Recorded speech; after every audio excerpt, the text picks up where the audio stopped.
Ils forment le premier bloc. Et ce n'est pas un hasard. Ils font et défont l'actualité, ils analysent, ils jugent. Ils donnent les vraies réponses. C'est cela, oui. Le premier bloc. C'est sur Planète Hockey, la radio.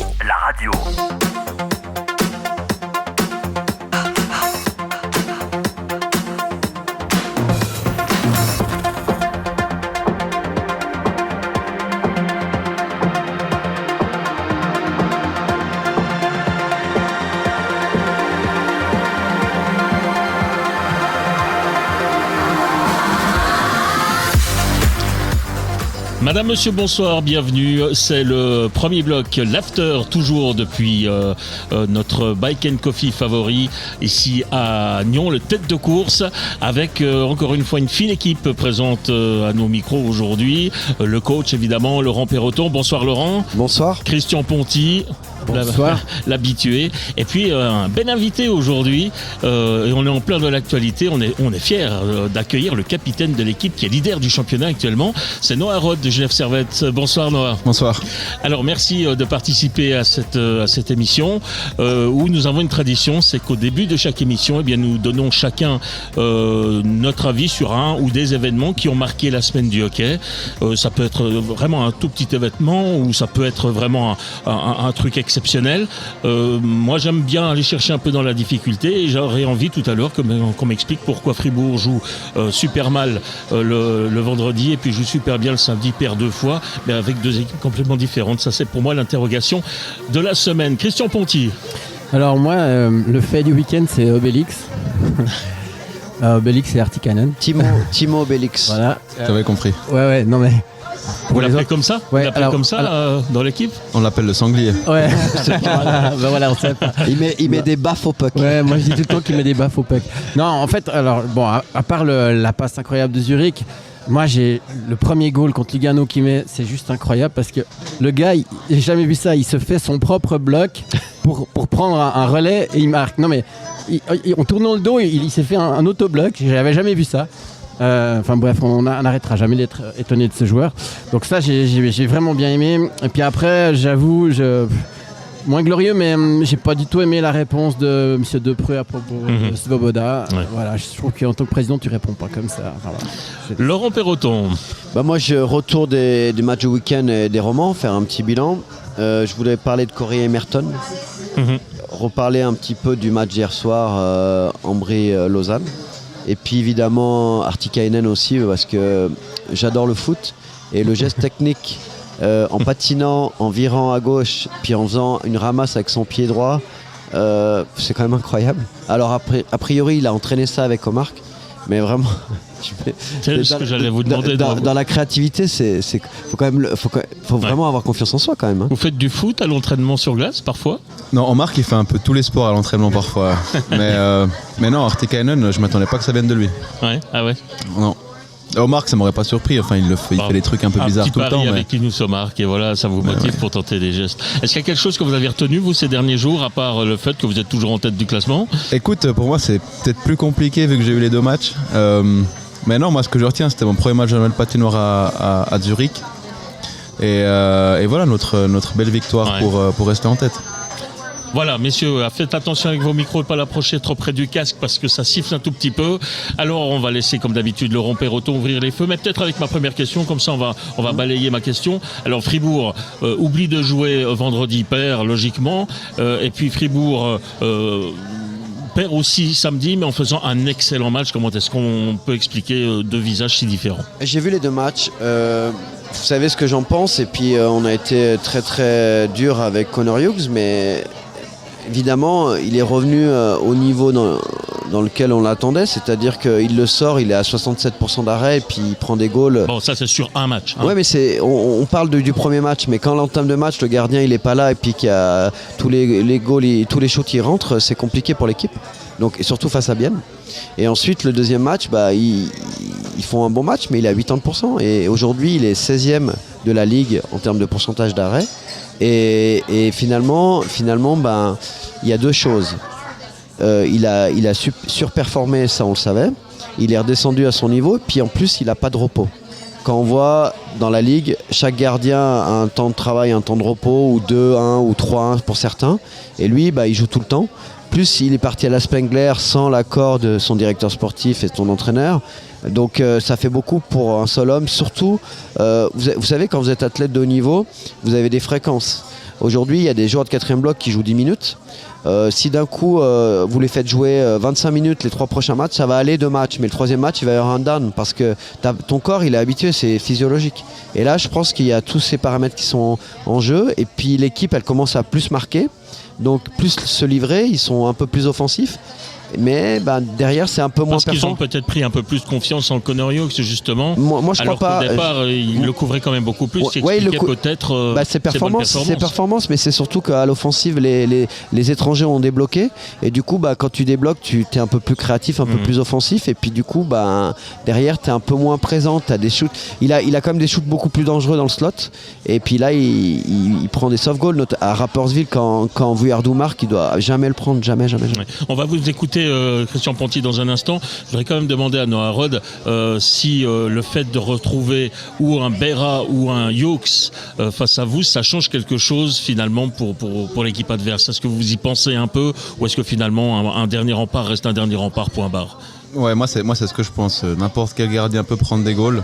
Donc c'est un peu mon entame quand je commence le match. Mais après, juste pour réagir à ce qu'il a dit, je pense que Hughes, c'est un très bon gardien. Mais il n'a pas l'habitude de jouer autant, d'enchaîner les matchs. C'est ce que je voulais dire. Et voilà, déjà pour un premier gardien de jouer tous les week-ends, c'est très dur. On voit que ça se fait presque plus. Dans cette ligue, ça se fait plus, ouais. Exactement. Donc pour un deuxième gardien de tout d'un coup enchaîner les matchs, l'équipe suisse, la Coupe Spengler, je pense que c'est normal que physiquement il a un petit down. Ouais. Ouais.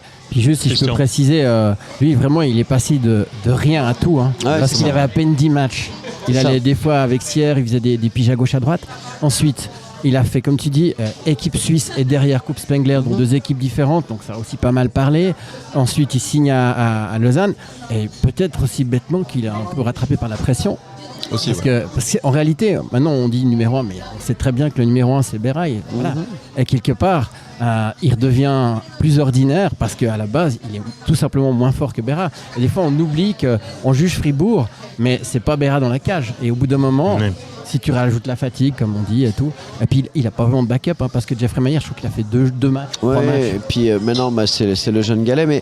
Mais si on fait un parallèle, on a été vendredi au Vernet, quand on voit Koskinen qui fait vraiment une vilaine entame de match, après il y a eu d'autres, on en reparlera, il y a eu d'autres paramètres, mais ça te met dans le trouble. C'est-à-dire que sur les 3 premiers pucks, s'il n'est pas présent et que toi tu commences pas très bien ton match, mais on sait très bien qu'il y a des équipes qui commencent pas très bien et puis que ça va de mieux en mieux, tu es vite dans le trouble et c'est ce qui s'est passé à Bienne. Ouais, mais ce qu'on ne peut pas quand même reprocher à Hughes, c'est quand même de voir son équipe. Enfin, pas totalement en tout cas, c'est de voir son équipe prendre 3 buts consécutivement dans le premier tiers. Fribourg n'a joué que 40 minutes. Oui. Donc ça veut dire quoi? La Fribourg, c'était un petit peu trop facile depuis quelques temps. On a été trop positif avec Fribourg en disant ça y est, attention, retour de la grosse équipe, les étrangers sont réveillés, tout va bien. Et il a fallu finalement les pieds sur terre, quoi. Il a fallu remettre les patins sur la glace. Non, moi je crois pas. C'est que des fois, t'as une mauvaise entame de match. C'est incompréhensible. Ouais, mais des fois, là, tu peux pas dire que tu prends le match à la légère parce que t'as bien en face.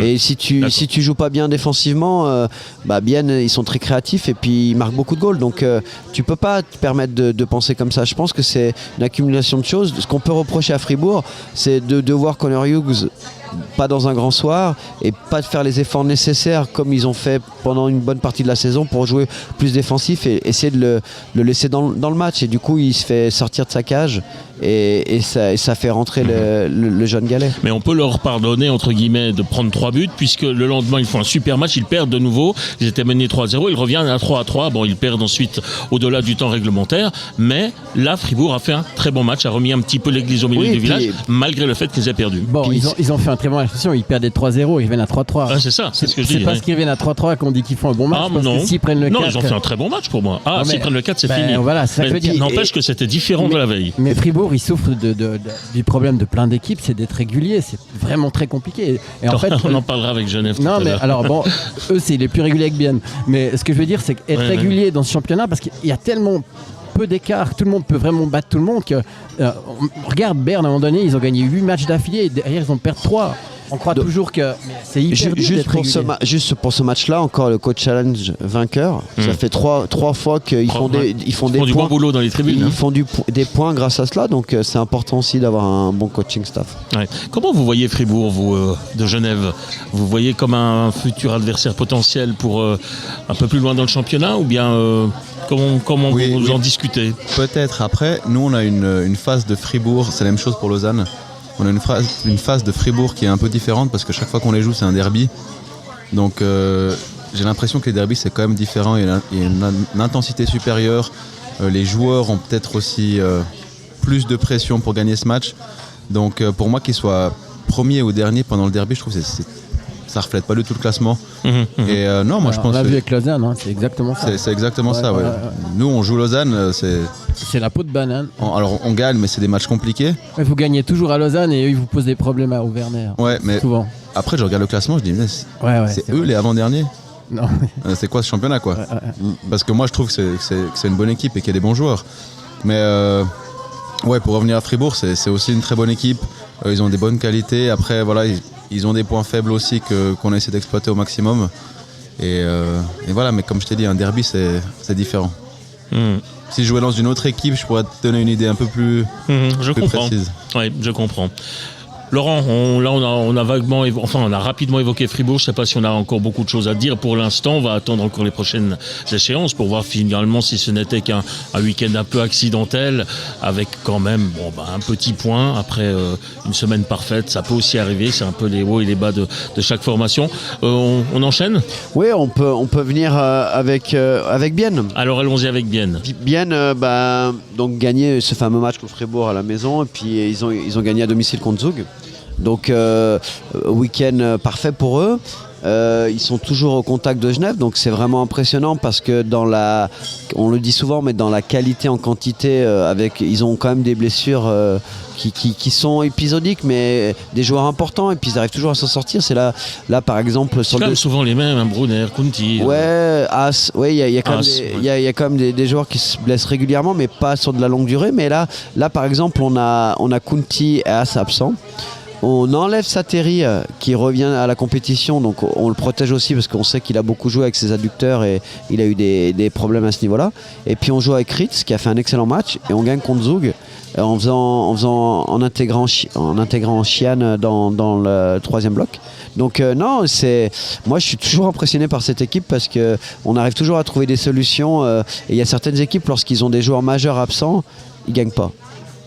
Par contre, du côté de Bienne, on arrive à gagner avec des jeunes de la formation où on change nos blocs, mais on change nos blocs toujours en remplaçant numériquement le gars absent. Le gars absent, c'est ça. Ouais, donc on garde les duos et on trouve le troisième homme. C'est ça, on a un système à ce niveau-là, au niveau de Tormanen qui est clair. Et puis voilà, donc ça fait plaisir d'avoir deux équipes romandes en tête du classement. Ça fait vraiment extrêmement plaisir. Ouais, alors moi, pour aller dans le même sens, ce que je trouve incroyable, c'est qu'effectivement, Bienne, ils ont régulièrement des joueurs manquants, mais comme on l'a dit l'autre fois, c'est vrai, le système, c'est tous des maillons. Finalement, ils changent un maillon, mais ça tient toujours. Et là, je vois l'exemple Ishier. Il était dans le 4e bloc. Là, ce week-end, il fait un week-end à 3 points. Il met 2 goals sur le premier bloc. Le gars, c'est le couteau suisse de l'équipe, mais il y en a plusieurs de ces couteaux suisses. Et puis, je pense que si c'est des si bons couteaux suisses, c'est parce qu'ils sont vraiment bien drivés, quoi. Et puis, je pense que, Noah, tu dois t'en rendre compte, mais quand à la reprise de l'équipe suisse, quand vous avez joué contre eux, il leur manquait 3 gros bonhommes. Ils ont mis 3 juniors. C'était premier tiers, ils vous ont dominé. Après, vous avez passé. Mais pour dire, cette équipe, je pense que déjà, il y a une grosse ambiance. C'est l'ambiance générale du club. Ouais, et puis le capitaine, tous les postes, ça tient bien. Et puis moi je pense que c'est hyper bien organisé, puis tout est pensé. Moi je trouve que tout est bien pensé à Bienne. Bon, moi pour avoir parlé avec des joueurs de Bienne, ils m'ont dit que le coach était déjà très cool. Ouais, exact. Donc ça, c'est ce qui paraît en plus. Dans le hockey moderne ça devient un peu plus, mais les coachs cool c'est quand même rare. C'est vrai. Et qu'ils avaient énormément de liberté sur la glace. Au niveau offensive. Zone neutre, c'est zone offensive. Et moi quand je joue contre Bienne, Genève, c'est vrai que tu sais jamais ce qu'ils font. C'est des artistes. Parce que, je sais pas, tu joues contre Berne, tu sais qu'ils vont faire ça. Bienne, tu sais pas. Ouais. Premier tiers, ils te font une sortie de zone comme ça. Deuxième tiers, il n'y a plus d'attaquants en bas, ils sont tous en haut. Tu sais pas ce qui se passe. Donc, non, tactiquement, c'est dur de jouer contre eux. Je pense que c'est nos équipes contre contre laquelle on a plus de peine tactiquement. C'est rare. Et puis la créativité aussi dans la zone offensive, des fois ils tentent des trucs, c'est impressionnant. À Genève, on a des artistes, mais là, des fois, c'est des joueurs qui sont pas forcément avec un immense talent, qui arrivent à créer des choses dans le jeu collectif en fait. Ouais. Ils sont impressionnants dans la collectivité. Ouais, puis après des Brunner en forme. Ouais, quand ils jouent ensemble, les trois, Kunti, Brunner, Kingsley, c'est vraiment pas mal. Mais il y a vraiment c'est des duos, puis il y a même des trios. Puis après, les étrangers sont au service aussi du collectif. Je trouve qu'il a trouvé ces trois blocs. Puis à chaque fois, ça tourne un petit peu avec un gars qui vient comme Ishier quand il y a des absents. La seule déception pour moi sur ce début de saison, c'est comme Rayala. Rayala, il doit faire plus parce qu'il n'a pas un gros volume de jeu. On sait que le jeu sans puck, ça l'intéresse guère. Mais par contre, je trouve qu'il a un immense shoot quand il patine, un lancer frappé en patinant qui est précis et puissant, qui part vite dans la vitesse d'exécution. Et je trouve qu'il devrait mettre plus de goals par rapport à cette qualité-là. Ouais. Non, Rod, depuis maintenant, on va dire quelques semaines, il y a eu les fêtes. Ce HC Bienne vient vous chatouiller un tout petit peu, mais ne vous passe pas devant. Alors que vous aviez quand même une avance très confortable, même sur les Biennois à un certain moment. Comment vous l'avez vécu, ce retour biennois derrière vous? Même si ici, je dois vous l'avouer, il y a une mésentente cordiale entre mes partenaires et moi, c'est-à-dire que moi, je me fous totalement du classement. Ce qui compte, c'est d'être dans les 6 pour moi. Voilà. Alors qu'on soit premier, 5e, 6e, pour moi, ça n'a aujourd'hui aucune valeur. Potentiellement. Alors, comment vous l'avez quand même vécu, ce retour en force des Biennois derrière vous, pratiquement, autour de vous même? Écoute, moi, je vais être honnête, je regarde pas le classement. Voilà. Je peux même pas te dire combien de points on a, ou j'en ai aucune idée, parce que au final, nous, il faut qu'on se concentre sur ce qu'on fait nous et essayer de faire la plus belle saison possible pour nous. Vous savez que vous êtes premier quand même. Je sais que je suis premier, oui. Mais... Vous lisez les journaux, vous écoutez un peu la radio, non? Pas beaucoup.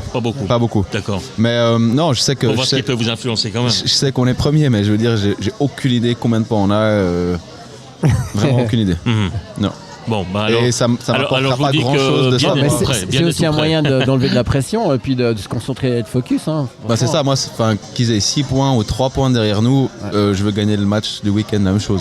Bon, alors messieurs, on va peut-être pas lui dévoiler le classement parce qu'il va pas endormir.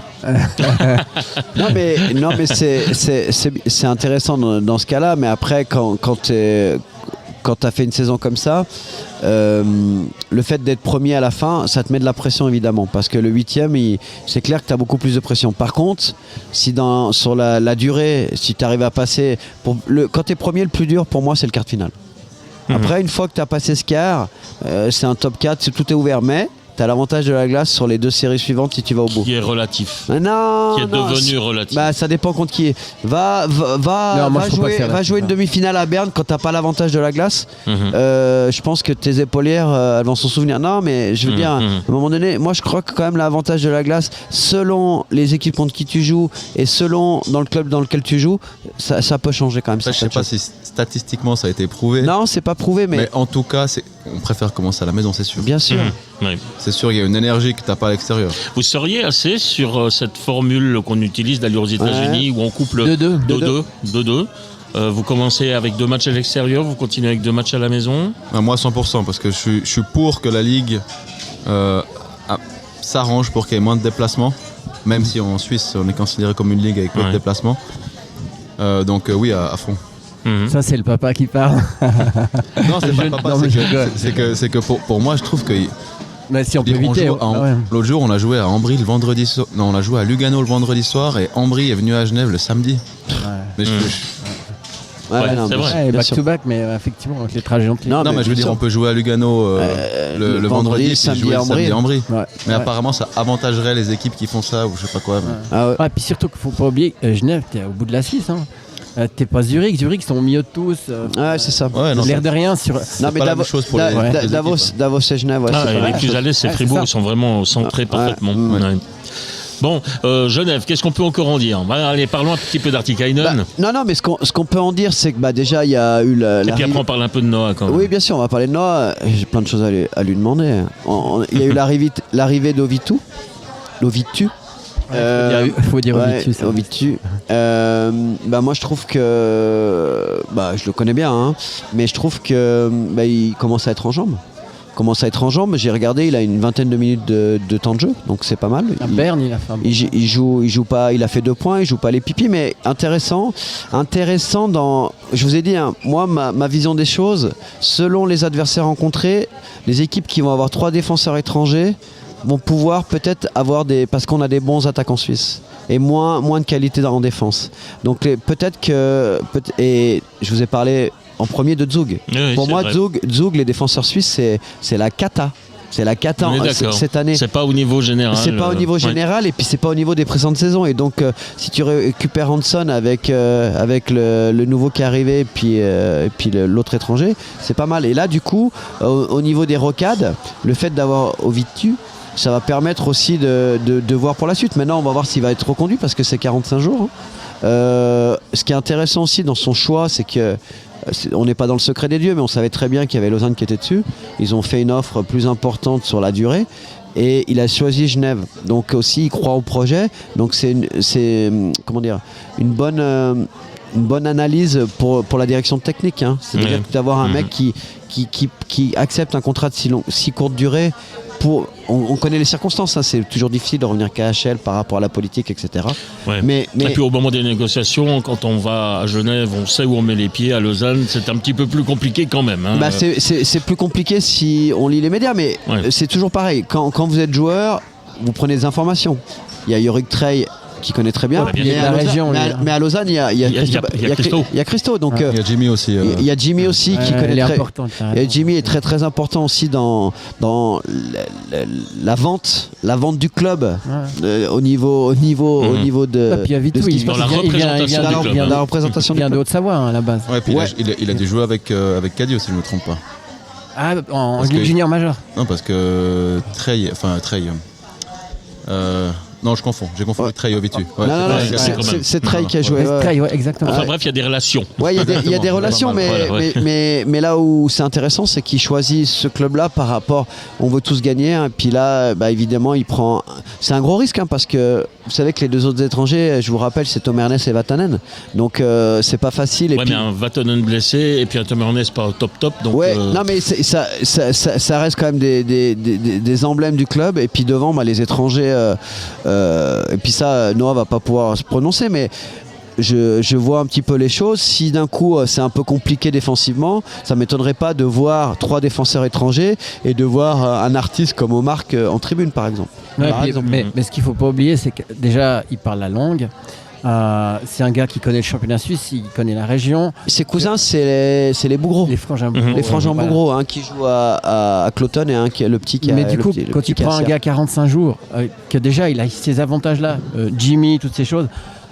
C'est vachement important. Ouais, ça fallait. Puis là, quand tu arrives du fin fond de la Russie, c'est clair que c'est plus agréable d'habiter à Genève. C'est sûr pour l'acclimatation, la langue. Et puis ouais, il a fini sa formation junior en Haute-Savoie au Mont-Blanc. Donc du coup, il connaît bien la région. Ouais. Puisqu'on parle d'acclimatation, on va dire un mot sur Artikainen. Et puis après, on va quand même parler un petit peu de Noah Rode.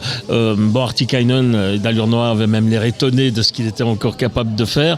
Moi, je remarque une chose, c'est que finalement Artikainen aujourd'hui, on va dire, ne fait pas disparaître complètement de la vision du supporter lambda, un certain Omar, mais on parle beaucoup moins d'Omar que d'habitude parce qu'Artikainen a pris un petit peu le leadership médiatique, on va dire ça comme ça. Déjà, il est meilleur buteur du championnat, 21 goals. Di Domenico est à 19, Moy est à 17. Donc ça veut dire quand même quelque chose. Ensuite, moi ce qui me marque c'est ce gars-là, c'est quand on le voit de l'extérieur comme ça, on avait raconté l'épisode du vélo, quand on le voit de l'extérieur comme ça, c'est un mec qui aime le hockey mais qui vient s'amuser. On n'a pas l'impression. C'est l'impression qu'il donne. Ouais. L'impression qu'il donne, c'est qu'il se prend pas la tête. Noah parlait du classement, mais alors lui, je me demande s'il sait contre qui il joue le soir. Donc voilà, lui, il se place dans le slot, il met des coups de canne aux autres cannes pour faire de la place, Laurent, puis il marque des goals. Noah, tu sais l'histoire du vélo, parce que c'est un truc de fou. En fait, Ils ont failli l'écraser, avec en son fait. vélo électrique à la ouais, mais fin. en mais fait, ils ont nous, en failli sortant du l'écraser. parking, on a freiné, on a failli se le faire. Il pleuvait, il est arrivé au rond-point à fond. Moi j'étais en Tesla, je suis arrivé à fond aussi. J'ai failli vous péter votre étranger. On a eu peur. Déjà, t'aurais pété personne. Ouais, j'aurais pété ma bagnole. C'est lui qui aurait pété ta voiture. Ouais, non, mais c'est ça. C'est ça qu'on a Mais dit. on était juste en train de parler du fait qu'on avait l'impression qu'il se prenait pas la tête. C'était pas, on savait hein, qu'il faisait du vélo et tout. Et puis au même moment, on disait ça, puis il nous passe devant, on a failli se le faire. Et puis c'est juste pour dire qu'il tombait des cordes. Donc le gars, il était sous la pluie avec son bonnet, on a failli se le. Ouais. C'est juste pour dire qu'il donne une image d'un gars vraiment cool. Enfin, Après, c'est des gars, faut toujours remettre un peu dans le contexte. C'est un incroyable joueur de hockey et tout, mais c'est des gars qui ont fait leur vie déjà. Pour eux, c'est bon, ils peuvent arrêter maintenant puis vivre la belle vie jusqu'à la fin. C'est ça. Donc quand tu arrives au match, un penalty ou un truc comme ça, T'as- bah, T'as pas la pression. pression. Phil Poula, pareil. Quoi qu'il arrive, Ça va pas changer leur vie. ça va pas changer leur vie. Ils ont tout gagné. Bah, Ouais. c'est pour ça qu'ils tentent des Et trucs comme ça. c'est pour ça que les gars ils jouent avec l'esprit libre. Ils sont presque des fois tu dis c'est des joueurs footisme, mais non, c'est juste que les gars ils ont du talent et puis que leur vie elle est faite quoi. Ouais. Et en tant que coach, ça doit être quand même très dur. Ça doit être très dur à Ça gérer. doit être Parce que très dur, mais ça doit tu sais que à tout moment ils peuvent te faire gagner les matchs, mais des fois ils te font des choses et puis tu dois garder une bonne face, essayer d'être cool, parce que tu faut pas se braquer avec ce genre de joueur, mais dans la créativité des fois tu sais que ça peut vraiment t'agacer. Moi, tu sais, Au marque des fois enfin voilà, je sais que tu peux pas te prononcer là-dessus, mais le coup du téléphone, c'est super rigolo. Moi il m'a appelé sur le plateau et tout, on se marre, pas de problème. Mais quand au fond t'es coach et tu sais que le mec il a son téléphone dans la cuissette, mais t'imagines comme tu dois péter les plombs en fait. après ça c'était pas. Alors ça fait rire maintenant, mais moi sur le moment ça m'a pas fait rire. Bah pas Ah du bah, tout. mais moi, alors, Pas je du sais que ça t'a pas fait rire. Après j'ai eu une conversation avec lui, il a pris une amende, enfin. Ouais, normal. C'est pas resté Normal. sans sanction, mais après c'est juste que c'est Linus. C'est ça. Ouais. Mais une fois, je suis T'achètes arrivé à un la artiste patinoire. quand il vient. Je suis arrivé à la Ouais, c'est ça. patinoire, il était en basket sur la glace. Déjà, c'est dangereux d'être en basket Ouais, ouais. sur la glace. Et il te mettait des flips. Il essayait de passer entre les barreaux son puck. Il était tout seul en dansant, en faisant de la musique. Ouais, et puis non, vous c'est- étiez en train de vous échauffer. Non, mais c'est hallucinant. C'est Linus. Linus Ouais. c'est vraiment un artiste, mais pas que sur la glace, dans la vie en général. Ouais. C'est ouais. On va écouter un petit peu Noah Rod maintenant. Alors, pour conclure en même temps avec Artikainen, je dois vous avouer que lors des premières émissions que nous avons fait en début de saison, le discours principal de ces messieurs concernant Artikainen, c'était « faudrait quand même qu'ils se débarrassent des 3-4 kilos qu'il a en trop ». Voilà, ça c'était leur premier avis, donc vous voyez, les choses ont quand même bien évolué. Bah, on voyait Dans le pas- vestiaire- Non mais attends, on a dans- toujours dit qu'il était talentueux, mais on a dit mais s'il était un peu plus fin, il irait encore plus. On voyait pas la jugulaire. C'est ça qui se posait C'est problème. vrai, au On voyait début. pas la jugulaire. C'est juste ça. Alors, on Mais sait que- il a vraiment une bonne tête. On sait que ce Obélix. qui se dit dans un vestiaire reste dans le vestiaire, mais quand vous l'avez vu débarquer, ça, certains ont quand même dû se dire bon, il est un peu rond. Non, c'est vrai que quand tu le vois en civil, tu te dis pas que lui c'est un athlète, ça c'est sûr. Mais parce que c'est, je sais pas, Une peut-être la force de forme la de sa nature. tête. Après, à torse nu, alors oui, il est costaud, mais je veux dire, il est en forme quand même. C'est une masse. Ah bah c'est ce qu'on dit toujours qu'il est massif. Moi, j'ai- Exactement. J'ai entendu dire que lorsque vous Il faites est bien plus en forme que ce que les gens pensent. Ouais, moi j'ai entendu dire lorsque vous faites du patinage, il se débrouille bien. Oui, bah déjà, il a un super coup de patin. Et puis, Je veux dire, il a une technique de Ouais. pied qui est très bonne. Et puis c'est juste, c'est un bœuf quoi. D'ailleurs, il a un taureau tatoué dans son dos, ben ça le représente très bien. ah ouais, c'est marrant. Je veux dire, c'est magnifique. Mais Ah, c'est pas, merci. c'est pas un gars qui est gras ou comment on peut dire hors forme, pas du tout. C'est juste un mastodonte. Il est massif. Il est Mais massif. après, tu sais, massif. ouais, ça me fait un peu penser. À un moment donné, il y a plein de gens qui pensaient que Stan Wawrinka c'était un petit gros. Tu l'as vu à torse nu. Ah ouais, non, c'est Et quelque il a chose. la plaque de, il a Ouais. un visage un peu rond. Un peu poupon. Et voilà, exact. Et en fait, des fois, c'est un leurre. Mais de toute façon, moi, ce que je vois, c'est que le problème aussi, c'est qu'il a un jeu autour du slot qui est tellement efficace. Et puis, quand il est bien servi, il n'a même pas besoin de trop se fatiguer. Donc, du coup, c'est pas un gars qui a l'impression Non, qu'il fait des grosses skates. Et... Après, voilà, c'est Il gagne ses un duels. très bel athlète, mais c'est clair que c'est pas un athlète à la Cristiano Ronaldo qui a 40 abdos quoi. C'est ça. Mm. Et puis ce qui est impressionnant, moi c'est pas ça qui m'impressionne le plus, c'est quand il est dos au jeu. De sa façon à une main de se débarrasser on dirait des poupées de chiffon des fois, tu vois. Il a tellement un lot. Dans les Enfin, bandes, défenseur, Pour une petite anecdote, à Zurich avant le match, je crois que c'était après le match, il parlait avec Omar et puis les deux ils ont toujours des conversations assez drôles. lunaire, on va Et il y, dire. a Jimmy qui est venu se rejoindre là-dessus et Artikainen nous montrait un muscle qu'il avait sur l'avant-bras.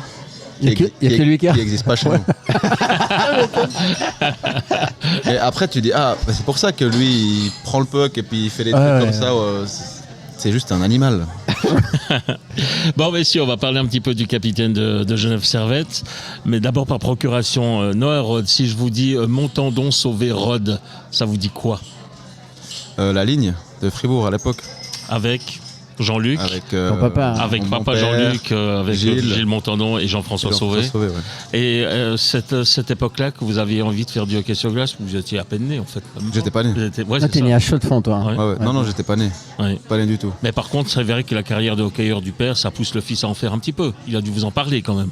Oui, quand vous étiez gamin, il vous a fait envie. C'est clair. Après, il me prenait à ses matchs, mais je crois qu'à ce moment-là, il était en première ligue, si je me trompe pas. Quand j'ai commencé un peu. Avec Chaux-de-Fonds, c'est ça.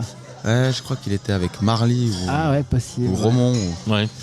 Mais bref, là c'est là que je me souviens le plus loin. Mais non, c'est clair que c'est lui qui m'a donné envie. Il m'a amené voir les matchs de Fribourg. Il me montrait les matchs d'équipe suisse. Enfin, non, c'est clairement alors, lui qui moi, si je peux préciser, parce que parlons de pédigré, moi j'ai joué avec son frère. Bon, il a 2 ans de plus que moi et déjà Avec son père. Avec son papa, pardon. Ouais. T'as dit son frère. Ouais, excuse-moi. Non, il a un autre frère. Il a plein de frères en fait. Non, en fait, il y avait à l'époque l'entraîneur de l'équipe suisse, c'était Rudolf Kilias, qui était aussi l'entraîneur d'Arosa, qui avait dit que le meilleur joueur suisse de 17 ans, c'était Jean-Luc Rod. Et après, mais sobre. Il était sobre ce gars. Non. Attends, je t'explique pourquoi il était sobre. Et après. Ton papa, il a joué avec Novak Eberman la première année qu'ils sont arrivés. Il était juste incroyable.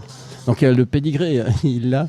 Après lui, pour dire à propos de Noah, il y a des enfants de la balle. Lui, c'est un enfant de la Pato. Il habitait à côté de la patinoire à Morges. Moi, on jouait avec les vétérans. Puis son père, il venait avec une équipe de filles. Il jouait contre nous pendant les vacances. Noah, il venait jouer. Donc c'était un petit bout de chou. Enfin, ouais, t'avais 10 ans, je pense. Pas très, ouais. Et donc, t'étais tout le temps la pato, quoi. C'était vraiment, je pense qu'entre le pédigré, puis après, il y a encore les cousins, les Baragano, c'est ta maman, en fait, c'est la sœur de Martin Baragano, à qui j'ai aussi joué d'ailleurs. Et du coup, ben voilà, t'es pas tombé, je pense, là par hasard. Mais après, ce qu'il y a depuis toujours, et je me rappelle, c'est qu'il avait une tronche, un caractère. Et je suis pas étonné qu'il soit, je pense, un des, voire le plus jeune capitaine de Suisse. C'était déjà un sacré tronchu. Ouais. Et puis comme alors quoi pour que le réussir. papa il est d'une gentillesse extrême. Non, c'est un drôle ton père. On le voit souvent au Werner, on discute souvent sur le parking, on rigole bien en tout cas. Bah moi, ce que je peux dire sur Noah, c'est que le souvenir que j'ai, c'est quand il était au sport-études à Lausanne. Et un jour, j'avais discuté avec lui, puis je suis rentré chez moi et je me suis dit, quelle tronche. Mais quelle tronche, il sait vraiment ce qu'il veut. Il sait vraiment ce qu'il veut et ça m'avait marqué parce que souvent quand tu as des gars de 13, 14, 15 ans, l'immaturité et surtout dans la collectivité fait que des fois tu te dis ce gars on va arriver à faire quelque chose. Mais Noah il savait vraiment ce qu'il voulait. Il m'a toujours dit moi je serai pro, je vais jouer à un très haut niveau et quand on le regarde individuellement, c'est pas lui qui a les plus grands skills, mais on le dit souvent à cette émission. Lorsque c'est important, il va toujours faire un geste qui va inspirer. Je m'explique. Un goal important, mais surtout un block shot important ou une grosse mise en échec. Il est pas gros, hein. Enfin, il est très costaud par rapport à nous, mais c'est pas un immense gaillard. Mais lorsque ils ont joué contre Berne et que Phil Poula s'est fait démonter au premier shift, deuxième shift, qui c'est qui a été mettre un immense hit, c'est lui. Voilà. Et du coup, vous vous rappelez la série contre la série contre Fribourg, voilà. Ça a tout changé. Et c'est pour ça que des joueurs comme ça dans les équipes, il y en a pas beaucoup. Et ils sont très importants pour les concessions parce que c'est l'ADN de l'équipe et du club. Et du coup, ils inspirent. Et des fois, tu as des capitaines qui parlent beaucoup, tu en as d'autres qui parlent pas beaucoup. Mais ce qui est important, c'est les actes sur la glace. Et c'est pour ça qu'on apprécie Noah. C'est pour ça qu'on apprécie Noah en équipe nationale avec Chervet. Ouais. Moi, j'adore. Quand ils sont avec l'équipe nationale, j'adore les voir jouer parce que je me dis, mais franchement, t'es en face, ils parlent d'animal, mais quand ils arrivent lancés, qu'ils commencent à mettre des checks dans tous les sens, et quand t'es défenseur, tu sens le souffle chaud là. Hein. Ouais, puis peut-être préciser un truc parce que nous on l'a connu jeune, Noah c'était vraiment un gros buteur et tout d'un coup tu as dû changer aussi ton profil, t'es toujours un buteur, mais pas autant qu'à l'époque. Et typiquement en équipe 6, t'as un autre rôle. Mettre des boîtes, au début d'ailleurs, t'allais presque trop fort, hein, t'étais souvent pénalisé. Mais ce que je veux dire par là, c'est qu'il n'y a pas beaucoup de gars qui mettent des goals, qui acceptent de changer le profil. Parce que c'est dur, hein, tu joues à contre nature au début. Et maintenant, j'ai l'impression que t'as un vrai plaisir à le faire. Puis d'ailleurs, pour revenir il joue dans beaucoup de situations. Voilà, exactement. Du coup, ça lui a donné une polyvalence. Et nous, le nombre de fois qu'on va voir des matchs à Genève et qu'on dit... on va tous les voir. Ouais, à peu près. On veut voir déjà la team Obélix. Ouais, c'est ça. Mais souvent, quand vous êtes dans le trouble, on dit il va sortir. Et souvent, c'est vrai, tu mets pas beaucoup de goals, mais tu mets que des goals importants. Ça, c'est vrai, il faut le dire. Et surtout au bon moment. Et ça, c'est précieux. Bah, c'est un peu l'astérix de l'équipe, alors le Merci, les gars. petit mais intelligent, le plus intelligent. Non, c'est pas le plus petit, mais cette équipe, elle est bien par rapport construite. au Obélix. Non, mais cette équipe, elle est bien construite. Ouais. Et puis, moi, mon seul bémol, ça me fait mal au cœur parce que, en fait, il est pas loin. C'est Bertaggia. Parce que Bertaggia, je suis sûr que 1 ou 2 goals et puis c'est parti. Parce qu'il a une énergie et puis surtout, il fait pas la gueule. Hein. Moi, je l'observe. À chaque fois qu'il y a un mec qui met un goal, même s'il joue pas beaucoup, tu le vois sur le banc, je l'observe. Et je crois que si ce joueur-là, il arrive encore, bah là, ils sont vraiment très complets. S'ils n'ont pas de blessure, ils sont durs à jouer. Et j'ajoute que souvent, on dit que dans l'intensité, Bertaggia, il joue comme toi. Bon, là, ça va être peut-être un peu difficile pour Noah de discuter les discussions les décisions de Yann Cadieux parce que c'est vrai que depuis quelque temps, on estime que Bertaggia n'est peut-être pas suffisamment utilisé ou n'a pas été utilisé comme il le fallait. Mais enfin, ça, c'est un autre débat. Par contre, ce qu'ils ont aussi beaucoup dit en début de saison, ils ont relevé notamment, surtout, même dans le cas de Genève Servette, c'est l'importance du capitaine lorsque ça ne tourne pas forcément bien et lorsqu'il faut trouver des solutions. On va dire ça comme ça, le franc-parler. Vous l'avez visiblement, d'après ce qu'on me dit. Comment ça s'est passé cette saison pour vous ? Est-ce que vous avez quand même dû un peu intervenir ? Quelle est votre attitude en général au sein de l'équipe ? Est-ce que vous faites du bruit dans les vestiaires ? Est-ce que vous montrez l'exemple seulement sur la glace ? Quel capitaine êtes-vous exactement ? En règle générale, dans le vestiaire, je parle quand c'est nécessaire. Je parle pas après chaque match. Même des fois, on perd le match, ce serait rien de parler. On a un match le lendemain, les gars ils savent ce qui va pas. De temps en temps, c'est nécessaire que je parle ou même que quelqu'un d'autre parle, mais il faut qu'on se dise les choses. Et non, tu dois toujours un petit peu intervenir sur les détails, surtout quand tu as une équipe qui est première et qui roule bien. Des fois, ça commence très talentueuse. Et d'ailleurs, vous avez envoyé quelques pics aux interviews parfois, hein, dans les après-matchs où vous disiez enfin pas des pics individuels, mais vous disiez ce qu'on a fait, c'est pas normal, c'est inadmissible. C'est aussi un message adressé à vos coéquipiers. À nous tous. Parce que moi, le premier, moi, quand je parle dans le vestiaire, je parle toujours de moi souvent parce que j'aime pas mettre. Je dis pas, les gars, vous avez pas back-checké par exemple. Je dis, on n'a pas back-checké, moi le premier. Et puis c'est un peu l'exemple que j'essaie de donner aux gars, c'est que je suis avec vous là-dedans. J'essaie de faire de mon mieux pour que vous me suiviez et qu'on fasse tous les bonnes choses dans la bonne voie. Mais voilà, des fois ça marche, des fois ça marche pas. C'est aussi. Mais déjà tu le fais, ça se fait pas partout. Non, c'est clair. Après, c'est important. Après cette année, c'est différent. Je pense qu'avec les 6 étrangers, ça a beaucoup changé. Tu peux pas dire n'importe quoi. Non, et puis ils s'expriment beaucoup. Avec leur expérience. Non, pas beaucoup.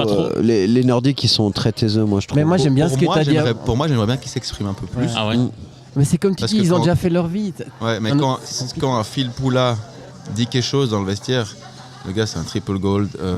Je pensais à Cadieux. C'est un Hall of Fame du hockey. Enfin, je veux dire, tu te tais puis t'écoutes. Mais de nouveau, ces gars, après, c'est des gars qui montrent aussi l'exemple ailleurs que juste dans la parole. Et je trouve qu'il faut dans une équipe, il faut le bon entre-deux. Ouais, mais tiens, par exemple, moi, j'ai vu début d'année, au début, tu jouais pas beaucoup les powerplay. T'as bossé comme un malade, il t'a remis. Ouais. Mais puis c'est dur parce que je sais que tu les jouais avant. Après là, on a un premier powerplay avec 5 étrangers qui jouent beaucoup. Qui jouent beaucoup puis qui marquent beaucoup. 94% du temps. Mais bon, là, presque chaque fois qu'ils rentrent, c'est goal. Ouais, c'est surtout quand ils sont dans le camp, ils sont en possession, tu peux pas les changer. Exactement. Donc après, pour sur le contrôle du puck, c'est difficile pour le deuxième pipi. Mais ce que j'ai aimé de Cadieux, c'est qu'il y a eu des moments où ils ont moins bien joué. Un match, je me rappelle, il avait enlevé Tom Ernest pour mettre le coultre. Et il y a un match où il vous a mis à chaque fois en premier. Et vous avez été très performant. Vous n'avez pas marqué ce match-là, mais vous aviez eu des grosses chances. Ouais. Ça jouait très bien. Après, c'est clair que les places en powerplay, c'est compliqué. Ah ouais. Avec la Ligue, le changement à 6 étrangers. Ouais, Après, ça fait partie aussi de mon rôle, des fois, de prendre un pas en arrière, de faire le sale boulot que les journalistes ne voient pas forcément, en tout cas pas tous, et puis que ça soit quelqu'un d'autre, les stars de l'équipe. Ouais. Bon, toi, tu joues tous les box déjà. Ouais, mais ça, c'est aussi mon rôle à moi en tant que capitaine si je veux gagner le championnat. De comprendre que ça. il y a d'autres bons joueurs et que si c'est pas toi la star, c'est pas toi la star. Mais si tu Et gagnes puis le ça, championnat. faut l'admettre. Ouais, mais si tu gagnes le championnat, vous êtes tous les stars après. C'est ça. Après, ça dépend ce que tu veux. Si c'est tu un veux aller résultat jouer dans une collectif. équipe un peu moins forte, où tu joues le powerplay en half-all et puis tu peux prendre 10 one-timers par match, puis tu vas mettre 18-20 goals de la saison, ou si tu veux aller chercher un titre. C'est ça. Ouais, c'est ça. Et, Ça dépend de tes si objectifs. on vient là-dessus, Tyler Mogg, par exemple, qu'on n'a pas gardé à Genève, c'était peut-être ça le problème. C'était le fait que dans le profilage, on avait déjà des Tyler Mogg en supérieure expérience. Et puis cette année, il fait une super saison, mais on ne l'attendait même pas à ce point-là, à mon avis, du côté à Rapi. mais à Rapi, ils n'avaient pas ce profil-là, et puis ça va très très bien. Il y a eu une bonne synergie dans ce transfert-là. Mais à Genève, il aurait joué où là? Ouais. Est-ce qu'on peut dire que vous faites le lien avec le coach ou avec l'assistant? Ouais, je parle beaucoup avec Yann. Déjà, Yann, c'était le coach assistant avant. Ouais. Donc un coach assistant, Capitaine assistant. Il était là pour parler. Ouais, On parle plus facilement aussi. c'est presque un pote, si je peux dire. Tu parles de plein de le trucs, tu confident, rigoles, exactement. Ouais, c'est ça. Donc après, quand il est passé coach, il a réussi à garder cette bonne relation qu'il a avec les joueurs. Et puis non, je lui parle beaucoup. Tout à l'heure, en parlant de Tormenon de Bienne, vous aviez dit, je ne sais plus le terme, que c'était un entraîneur cool. Est-ce que Cadieux est cool? Alors, Cadieux, il est cool, c'est un très bon gars. Après, je pense qu'il est quand même bien plus dur que le coach de Bienne. Mais il s'appelle Cadieux déjà. Non, mais son père, il est. après, voilà, moi je trouve que c'est le bon équilibre entre quand on peut rigoler, on rigole, quand il faut travailler, il faut travailler. Et il sait ce qu'il veut, il sait où il veut aller. Il travaille beaucoup aussi. Il travaille beaucoup. Je veux dire, moi j'étais blessé l'année passée quand je me suis cassé la main. Et pendant 2 mois et demi, tous les jours, je devais patiner, sans puck. Juste du patin jusqu'à ce que tu craches les poumons. Garder les jambes et les poumons. Exactement. Cadieux, il l'a fait avec moi. Ah ouais. Non, mais c'est des durs. Ouais, C'est mais typique. non, mais ça, C'est le Cadieux qu'on connaît, quoi. ça c'est remarquable quand même. Et après, ce qui est aussi intéressant, c'est que tu disais la relation. En fait, vous avez le même dialogue. Vous êtes à l'unisson. Quand Cadieux, après une défaite, il parle, il dit la même chose que toi. Mais Non, on c'est dit vrai. toujours que- C'est drôle parce que ça arrive plusieurs fois. Non, mais où c'est- on perd un match, je ferme la porte du vestiaire, je dis tout le monde dedans. Ouais. Je fais un speech en disant ce qui va pas, machin, en disant un peu les vérités. Cadieux, il rentre dans le vestiaire, il dit la même chose. Ouais. Et moi, je sors après, je dis Yann, on a dit la même chose, c'est jamais. Ouais, Il dit mais c'est bien. désolé. Mais c'est bien, mais c'est bien parce que tu voulais gagner un titre, tu peux pas tricher. Ouais. C'est très bien. Et puis je trouve que déjà, quand tu commences par dire on n'était pas prêt, machin. Déjà, t'évites toutes les questions de merde des journalistes, excuse-moi de le dire, parce que Merci. ils vont te les poser. non, mais parce que des fois, ça peut être énervant qu'on te Bah, pose bien sûr. systématiquement les mêmes questions. Là, Ah, oui. Un open ice. Parce qu'on n'a pas la bonne réponse. On parlera de journalistes. mais regarde dans un Gaëtan instant. à Zurich. Première chose qu'il dit, Non, si j'avais pas merdé, Si j'avais pas raté la qu'est-ce cage que tu vide, veux on lui aurait dire gagné. Ouais. Il est correct. Ouais. Bah, moi je trouve qu'ils ont des similitudes avec Gaëtan Ah, Haas si. sur Ils sont honnêtes. sur l'honnêteté. Ouais. Ouais. Sur l'honnêteté. Bah, Et on dit que les bons capitaines, c'est le prolongement du bras du coach. du bras du coach. Ouais. Et ça match. Bah justement, on parle un peu de journalisme, on va enchaîner avec Lausanne dans un instant, mais il y a une dernière parenthèse que j'aimerais... c'est juste une question que je me posais comme ça, même si je le connais bien, et je connais peut-être un peu la réponse. Est-ce que c'est vrai que Chris Maxorley disait dans les vestiaires aux joueurs ce qu'il fallait raconter aux journalistes? Bon d'accord, c'était la mauvaise question. Honnêtement, moi, alors personnellement, je sais pas pour tout le monde, mais moi, il m'a jamais dit ce que je devais dire. Mais il savait pourquoi. Orienté un peu, disons. Allez, justement, quand on voit dans le film sur Genève Servette, quand faites bien comprendre aux joueurs adverses qu'ils sont fatigués, en passant par les journalistes, bien entendu. Mais ça, c'est de bonne guerre. Moi, j'ai pas eu ça avec lui en tout Ah cas. ouais. Ouais, mais- D'autres Moi, histoires, mais pas ça. Moi j'ai une question. Chris, Moi j'ai il disait de lui qu'il avait un foutu caractère. Je me rappelle très bien. Non, mais d'une moi, j'ai interview, une il disait question. que Tu pouvais pas dire ça. J'ai une question. Lorsque tu es arrivé en pro à Genève, il y a une rumeur, Ouais, puis ouais. tu vas me répondre si tu le veux. Hein. Il y a une rumeur qui, lors d'un entretien avec Max Orley, où lorsque tu as renégocié ton contrat, tu lui as dit exactement ce que tu attendais, quel rôle tu estimais pouvoir obtenir. Et puis avec ton jeune âge, il était un petit peu circonspect, Interloqué. interloqué. Ça, c'est vrai. Ah, on a des bonnes infos alors. Ça, c'est vrai. T'as fait du Noah Rod. Non, mais on était en négociation, puis je savais ce que je voulais et ce que je voulais pas, puis je lui ai dit. Et il a craqué. Il a craqué. Après, c'était soit il décidait de me garder, soit il me fermait la porte au nez. Ouais. Et ça, avec il avait Chris, en tout cas pas l'attention. Non, mais il en était capable. Ouais, Chris est capable de tout aussi. Ouais, mais avec ce genre Donc, de personnage, quand tu lui rentres comme... Il n'a pas l'habitude, je pense. Et surtout un jeune athlète, je pense qu'il a marqué plus de points qu'il en a perdu, quoi. Ouais. Et c'est impressionnant. Ah, mais il a confiance en lui. Vous avez une vingtaine d'années, vous vous retrouvez face à Chris Maxorley qui est un businessman hors pair. Et puis voilà, moi je vaux tant, c'est comme ça. Moi j'estime que c'est comme ça par rapport au marché. Il faut avoir le courage. Après, c'était pas au niveau du salaire. Hein. Ouais, c'était surtout dans c'était au niveau du temps de jeu et ton rôle. Au niveau du rôle qui comptait me donner. Parce que moi, le salaire à 20 ans, c'était pas quelque chose de. Non, mais c'est ça, c'était ton rôle, c'était ton rôle. Mais ça m'a pas étonné après, suite à ça, que tu le sais. Ouais. Tu vois, après, il faut livrer la marchandise. Il faut livrer la marchandise, mais ce que je veux dire, ça prouve aussi qu'il y a du leadership. Et puis c'est ce qu'on veut d'un capitaine, c'est qu'il ait des corones. Donc du coup là, il a marqué des points. Il faut pas vous être surpris. Le mot coronesse ici, il l'utilise tout le temps. Parce que c'est la base du hockey sur glace. C'est à moitié espagnol. Le son, il est à la maison aussi tout le temps. Mais à part ça, juste pour en finir avec ça, moi, Jean-Luc, il m'a raconté comment tu t'es fait engager par Chris Maxorley. Puis ton père, quand il raconte, c'est juste incroyable. C'est génial. Ouais, il dit tu vois, on allait voir Lausanne, puis tu vois Lausanne, puis après on était à Fribourg, alors c'était pas mal, puis on arrive à Genève, tu sais, dans le vestiaire sous les gradins, il parle vraiment comme ça. Puis il me dit, alors Chris, il a dit, alors écoute, je te connais pas personnellement, mais si t'es là, c'est que t'es un bon joueur. Alors, si tu fais tout ce que je te dis, je te promets moins une chose, que tu auras une chance de jouer une fois en Liga. Voilà. Il a dit ça. Et pire, il m'avait dit, je me souviens, que j'allais être capitaine de cette équipe et que mon maillot serait accroché à la patinoire. Tu te rends compte ? Il reste Non, mais encore. c'est- Et j'avais 13 ans. Ouais, mais je me rappelle. Ça va venir. Alors, je pense qu'il l'a dit à plus qu'un joueur.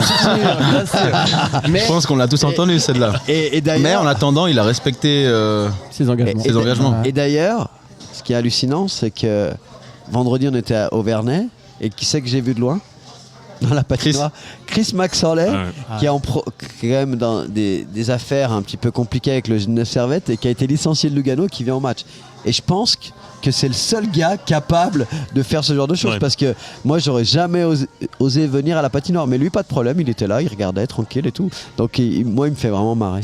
Ouais, il aime le hockey. Hein, Il aime le hockey, et puis c'est un dingue de hockey. il a besoin d'être dans les patinoires, évidemment. Alors, tout à l'heure, Laurent, vous avez évoqué des journalistes. Enfin, on a parlé vaguement des journalistes et ça va me permettre de faire le lien avec le Lausanne Hockey Club. Pourquoi ? Parce qu'hier soir, je vous ai entendu sur le plateau de Léman Bleu à l'occasion du match entre Ambry et le Lausanne Hockey Club, et vous n'avez pas été tendre avec certains choix, et notamment le fait que Emerton, qui était annoncé surnuméraire, ne jouait pas, et vous avez fait part de votre incompréhension. Or, on apprend ce matin qu'en fait il est blessé, mais que ça n'a pas été communiqué. Eh bien, c'est le problème que l'on a souvent, nous les journalistes, où parfois on émet des avis sans que les clubs communiquent véritablement la nature du problème. Alors, vous aviez quelque chose à dire à ce niveau-là ? Oui, à ce niveau-là, déjà, j'étais l'un des seuls consultants à défendre beaucoup Corey Emerton pour plusieurs raisons. Sa polyvalence, son attitude avec son équipe et son envie de jouer pour le club, malgré qu'il n'ait pas de contrat l'année prochaine. Ensuite, à chaque fois que je vais à la patinoire, jour de congé, je le vois en train de s'entraîner. Donc, c'est pas le cas de tout le monde. Et puis, il a été très très bon lors des 3 derniers matchs, malgré le naufrage de certains matchs pour le Lausanne Hockey Club. Et là, on reçoit un document officiel avant le match. Donc, c'est les clubs qui remettent un petit peu lorsqu'on va aux conférences de presse, et je vais y venir. On va souvent aux conférences de presse avant match de Genève. Quand vous arrivez à Genève, il y a Jeff Scarantino, qui est le chef de presse, qui explique un petit peu qui est là, qui est pas là, qui est absent, qui est malade, qui est en Swiss League. Et en plus, il y a le directeur sportif, Marc Gauchi. Si vous avez des questions un peu plus sportives, un peu plus personnelles, il va y répondre. Arrive le Lausanne Hockey Club, donc derby, et là on se retrouve avec Christo Baluette, qui n'a pas l'habitude de faire ça, qui explique. Et en fait, moi ce que je comprends pas, c'est qu'on a engagé Thierry Meyer pour la partie communication, qui est un spécialiste de la presse, et puis on a une deuxième personne qui est Thérèse Courvoisier. Ils sont pas là. Alors j'aimerais bien comprendre. Et puis on parle souvent, on nous reproche souvent qu'on est trop dur avec Lausanne, mais dans la communication. Et lorsque hier sur le plateau de Léman Bleu, on comprend pas ce choix-là, si on nous annonce que Corey Emerton est blessé, il y a même plus de discussion. Je comprends pas. Tu juges pas le choix de l'entraîneur. Je comprends pas pourquoi on se met comme ça tout le temps en porte-à-faux, en étant non communicant. C'est le Lausanne Hockey Club a besoin d'une transparence, a besoin d'avoir des gens qui communiquent. On a été à la conférence de presse du Lausanne Hockey Club en début de saison et lors du licenciement et de la promotion de John Foust la même journée.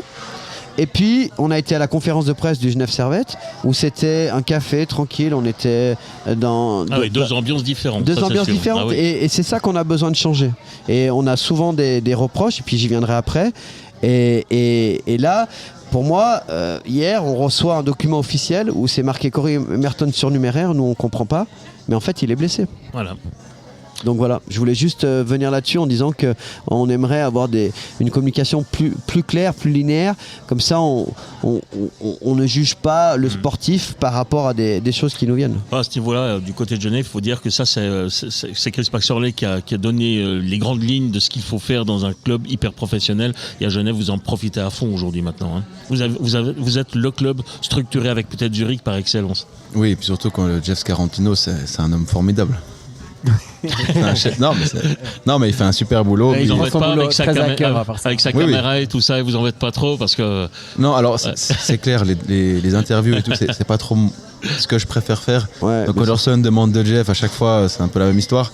Mais il fait son boulot très bien. Vous avez mis quoi, un bonnet de Noël, c'est ça, pour fêter la Noël aux supporters? On vous avez affublé quoi? Cette année, je l'ai pas fait. Vous l'avez pas fait? Je l'ai pas fait cette année. Mais d'autres ont eu le droit. Voir les joueurs il fait du football américain, c'est juste. Hein. Il fait du football américain, puis je veux dire, il prend son métier à cœur. C'est quelqu'un qui aime ce qu'il fait, puis il le fait très bien. En fin de saison, on fait un petit match avec Artikainen et Jeff Carantino, voir ce que ça donne avec sur le terrain. Le pack sera difficile à passer. Faut se méfier de Jeff. Hein.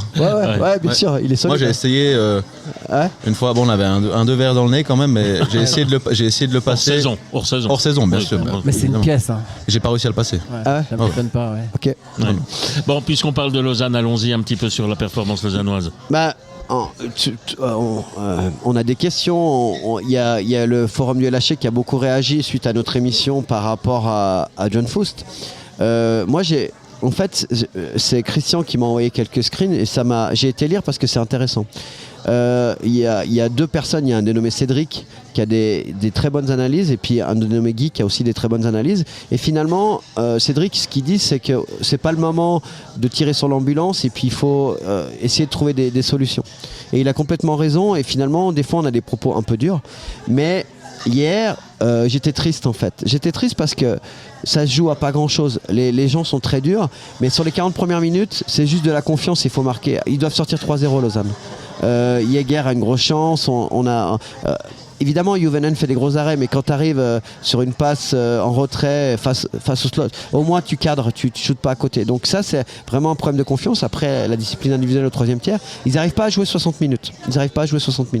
Maintenant, je reviens un petit peu sur le président, le CIO, le directeur sportif et l'entraîneur. Et puis, on va essayer de faire un petit bilan. Le président, il est très apprécié au sein du Lausanne Hockey Club. C'est quelqu'un qui est très populaire, mais qui fait parfois on parle de Patrick Depreux. Patrick Depreux, qui fait parfois du populisme. C'est-à-dire qu'il est très émotif.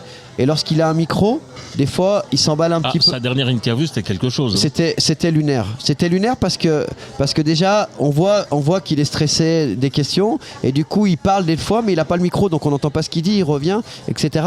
Mais c'est surtout son timing, en fait. Parce que il dit exactement qu'en gros, on a tourné la page. C'est une erreur de casting avec Svoboda. Quand vous faites un casting, ça ne dure pas 3 ans. Hein. Donc là, je pense qu'ils ont tous une part de responsabilité et je reviens sur ce que j'ai dit, je réitère mes propos. Lorsque vous dites absolument à tout le monde que c'est à cause de Svoboda, vous mettez une pression énorme sur l'équipe parce que là, Svoboda hier, il n'était pas là. Hein. Okay. Ouais. Ensuite, lorsqu'il dit on a les compétences à tous les étages, on s'entend très, très très bien. Lendemain matin, article dans la presse, dans le 24 heures de Cyril Page qui annonce que Jeff Ward est très très fâché parce qu'on a envoyé Kenin Sassière sans son accord et qu'il n'était même pas au courant. donc distension entre les directeurs sportifs et l'entraîneur, ce qui fait que on voit à Ambry comme ils sont soudés, on voit à Genève comme ils sont soudés, à Bienne comme ils sont soudés, donc c'est très important. Et donc maintenant j'arrive à la suite. À la fin il dit on espère que maintenant les joueurs vont se mettre à jouer. On espère. Mais tu sais combien tu dépenses par mois? Mais il n'y a pas on espère. Il faut y aller là. Il y a le feu à tous les étages là. Là tu mets en péril des employés dans les bureaux, des entraîneurs, des joueurs, l'avenir du club, etc. Il n'y a plus on espère là. Il faut gagner. Ouais. Donc ça c'est le premier point. Deuxième point, on arrive au CEO qu'on a reçu, que j'ai apprécié, que je connais bien, Chris Wolf, qui a eu des très bonnes paroles et qui a comme dit au mois de septembre, avant Petr Bovoda, on n'avait aucun trophée dans l'armoire au trophée était vide. Et maintenant que Peter est arrivé, il met des choses en place, etc. 2 mois après, on le dégage. Donc c'est là-dessus où j'ai un petit peu de mal, c'est qu'il est là depuis 18 ans, il était très proche de certaines personnes, et puis les gens partent et lui il reste. Donc voilà, j'émets des doutes sur pas sa connaissance du milieu lausannois, mais sur sa loyauté par moment vis-à-vis de ces gens-là. Voilà. Moi j'estime que quand vous êtes entraîneur assistant par exemple et que votre entraîneur en chef il se fait virer, allez, partez avec. Ok. Ensuite, on arrive au directeur sportif. Alors, on m'a beaucoup reproché que j'étais assez dur, mais aujourd'hui, quand vous êtes directeur sportif, je vais venir sur Ovitu.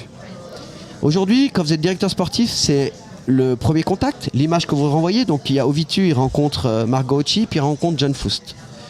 Après, il se renseigne. Le problème de John Foust, on a travaillé avec, c'est pas sa méconnaissance du hockey, c'est sa façon de travailler. C'est-à-dire qu'aujourd'hui, vous lui envoyez un message très important. Je sais pas s'il il répond 3 jours après. 3 semaines après. Bon, 3 semaines après. Je confirme. Et puis, moi, je peux parler de ça très franchement, puisque lorsque j'étais entraîneur à Martigny, mon capitaine, c'était Jérémy Gaillan, qui travaille dans la plus grosse structure des agents, qui est Gaëtan Voisard, anciennement Gérald Métro. Et puis, je travaille avec des Tessinois, des Suisses allemands, donc je connais très très bien les agents. Aujourd'hui, quand vous êtes directeur sportif, si demain vous êtes directeur sportif, Philippe, vous allez avoir une adresse Lausanne Hockey Club. .ch et dans l'heure qui suit, après votre annonce, vous allez recevoir tous les agents avec toutes les listes des joueurs disponibles, avec des entretiens préalables. Donc vous n'avez même pas besoin de vous déplacer. Vous avez même pas besoin. C'est du réseautage, c'est la connaissance du hockey, des joueurs, du profilage, etc. Et là, c'est là-dessus où j'ai mis des doutes, parce que justement, comme il véhicule cette image de ne pas répondre, de ne pas renvoyer les contrats tout de suite, etc. Mais souvent de cacher des choses. Souvent de cacher des choses. Et du coup, les joueurs, quand ils hésitent, ils vont là où ça inspire plus la confiance. Donc là, je réponds à Cédric et à Guy.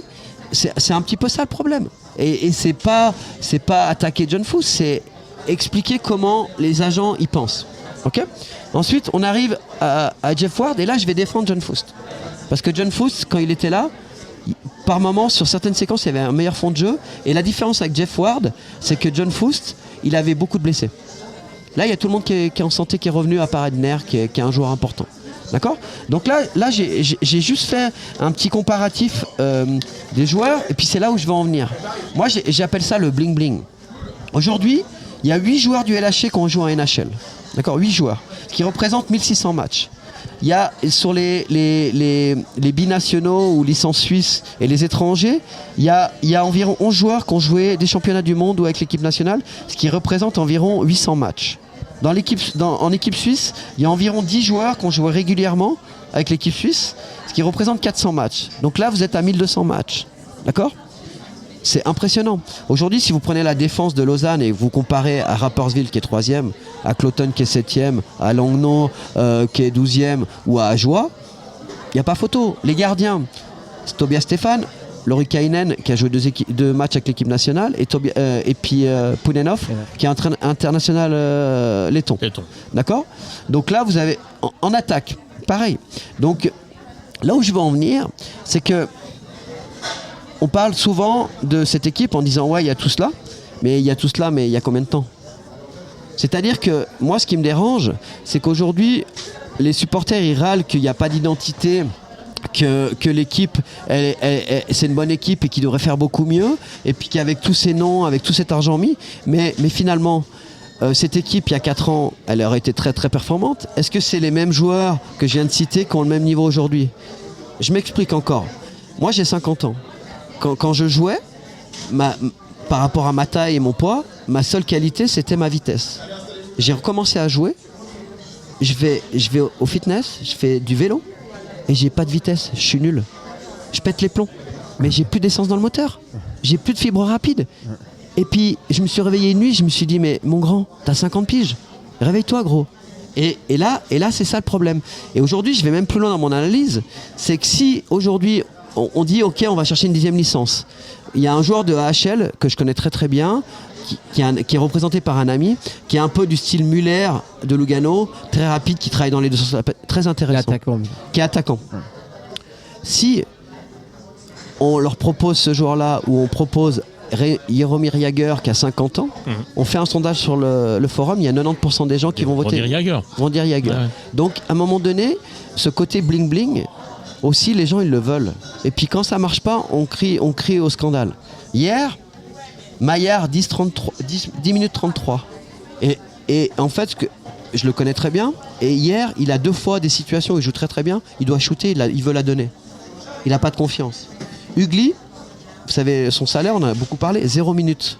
Vous pensez que ça va aller mieux là ? Sidler, pour moi, en powerplay, c'est le seul qui est capable de bouger le puck à la ligne bleue latéralement et mettre des pucks honnêtes ou faire des décalages. Il a joué 1 minute 45. Bon, ça lui a pas rendu service d'être au championnat du monde junior, peut-être. Peut-être, mais c'est pas une excuse. Ce que je veux dire, je reviens au coach. On a beaucoup parlé de process, mais là on n'a plus le temps. On n'a plus le temps de process. Ce qu'il faut, c'est gagner des matchs et puis surtout trouver des choses cohérentes. Et John Foust, là, je le défends pour une fois. Bah, il a, pour moi, par rapport à l'équipe qu'il avait à disposition, il a un meilleur bilan que Jeff Ward. Ouais, mais ça prouve que Jeff Ward, pour moi, c'est pas la bonne personne. Juste petit comparatif. Mais rapidement, parce que le temps, il passe vraiment vite aujourd'hui. Juste les 2 entraîneurs de NHL, sur les 10 derniers matchs, c'est 7 défaites. Crawford et Jeff Ward. Ça veut pas dire que c'est des mauvais coachs, mais je pense que c'est pas le bon coach au bon endroit. C'est pas la même chose. C'est pas la même chose. Et puis on avait parlé du profilage. Et aujourd'hui, moi, ce qui me dérange, c'est que cette équipe, elle manque d'émotion. Et puis, je l'ai dit hier sur le plateau, il y a certains étrangers pour moi qui n'ont pas l'amour du maillot. Et ça se voit dans des séquences de jeu que les supporters moyens ne voient pas, mais dans le repli défensif, dans l'attitude. Raffle qui annonce qu'il veut être un leader, il prend des pénalités stupides quand sur le banc il envoie Spacek si Slappy qui répond pas, il prend encore 2. Et puis on est l'équipe la plus pénalisée des championnats, et en box-play on prend tous les goals, et hier on perd le match là-dessus. D'accord ? Ouais. Donc ce que je veux vous dire par là, c'est qu'aujourd'hui il faut commencer à mettre des émotions dans cette équipe. Quand vous voulez dire quelque chose à un joueur, vous passez pas par l'assistant qui va le dire au deuxième assistant qui va dire dans l'oreille du joueur. Il faut avoir de la... Quand on voit les 2 coachs sur le banc hier, il y avait un très actif et puis un qui est comme ça. Et ok, type NH, mais là t'es en Suisse t'es en Suisse et tu dois envoyer des émotions. Donc j'espère que... Et ça sert à rien d'accabler les joueurs. Hein. Ça sert à rien d'accabler. Il n'y a pas un joueur qui triche là. Non, mais on a eu ces discussions avec des joueurs dans le vestiaire l'autre jour. C'est toujours ça, tu prends un coach qui a je sais pas combien de matchs de NHL, que le système américain marche pas en Suisse. Ça a été vu à plusieurs reprises. Le gars, il a pas trop de pression parce qu'il a pris un bon coach.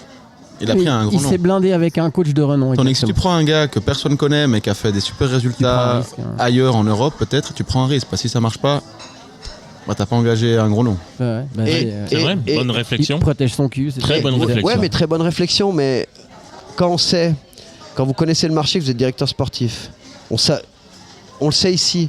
Donc les directeurs sportifs doivent le savoir que Volven, il n'allait pas être prolongé.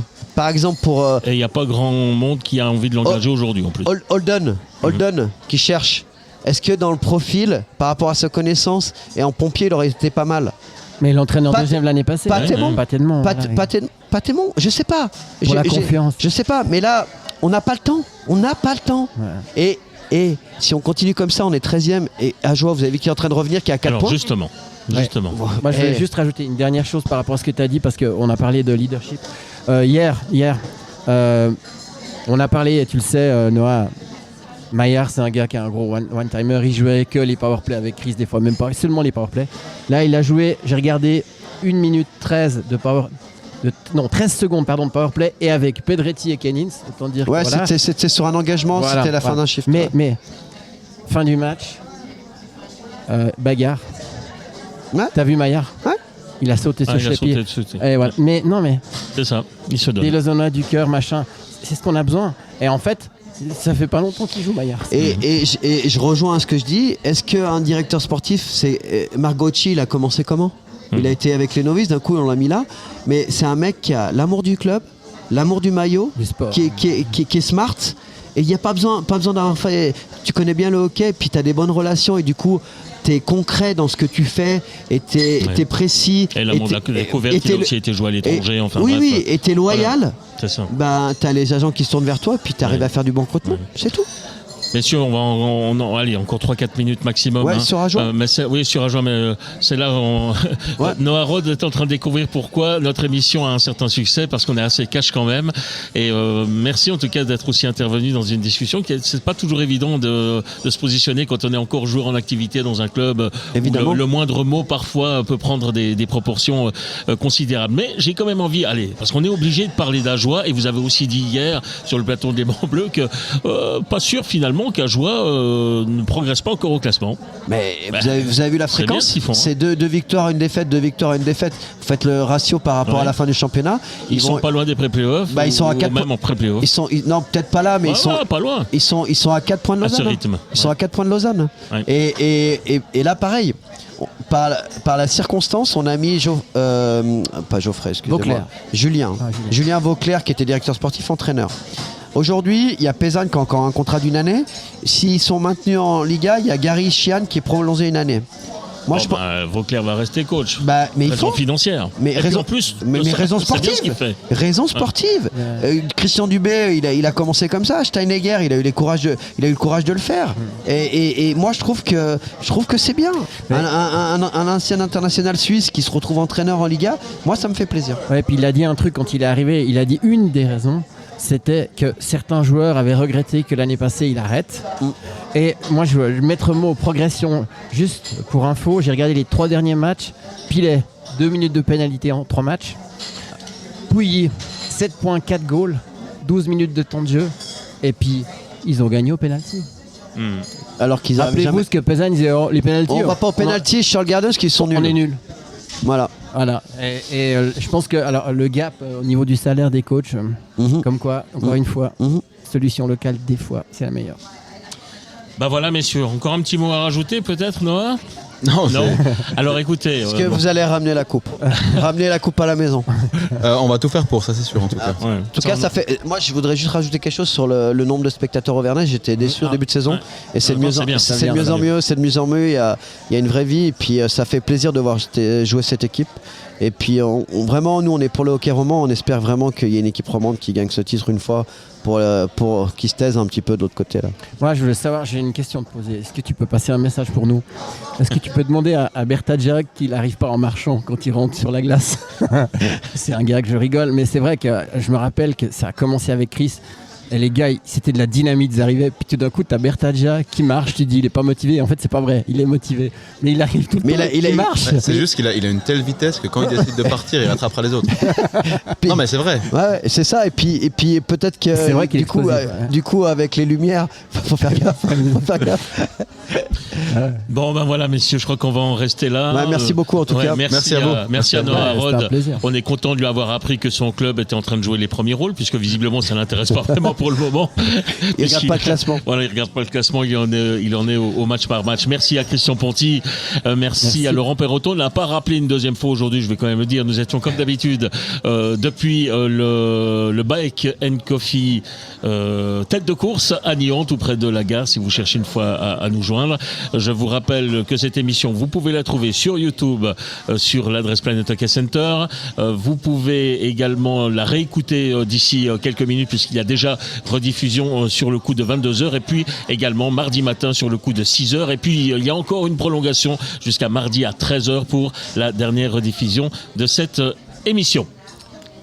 quelque chose à dire encore? Non, mais c'est Christian d'habitude qui parle de YouTube, c'est pas Bon, moi. bah oui, mais Non, j'ai mais il l'a dit je au lui ai premier. coupé- Ok. Je lui ai coupé l'herbe sous les pieds. Ok. Voilà, il y avait assez Non, mais parlé j'ai un pour truc à aujourd'hui. dire. Alors, allez-y. Si vous voulez venir le week-end, il y a des joueurs de hockey qui viennent bruncher ici. Ah oui, c'est vrai. Ah, ça, c'est vrai. Ouais. Ça, c'est vrai. Bon, bah, messieurs, encore une fois, on va donner notre conseil final de chaque émission. Rappelez-vous, parce qu'il y en a beaucoup, il y a eu beaucoup de matchs ce week-end. Ça a été, je crois, un des Énormément. week-ends les plus fournis de la saison et ça va encore continuer. Dans toutes les ligues, ouais. Dans toutes les ligues. Donc, n'oubliez pas une chose, que le hockey sur glace, c'est bien, mais le hockey sur place, C'est mieux. c'est mieux. Merci de nous avoir suivis. Merci encore une fois à Noah Rod. Et rendez-vous vendredi pour le premier bloc, le Before. Avec, allez-y. Avec Cyril Pache, qui travaille pour Tamedia, et notamment le matin et le 24h. Voilà. Et qui est un ancien joueur de Bienne. Un ancien joueur de Et Bienne. qui sait plein de choses sur le monde du hockey sur glace et on se fera un plaisir de le cuisiner un tout petit peu. Hein, Cyril? Allez, bonne soirée à toutes et à tous. Et puis à vendredi. Bye bye.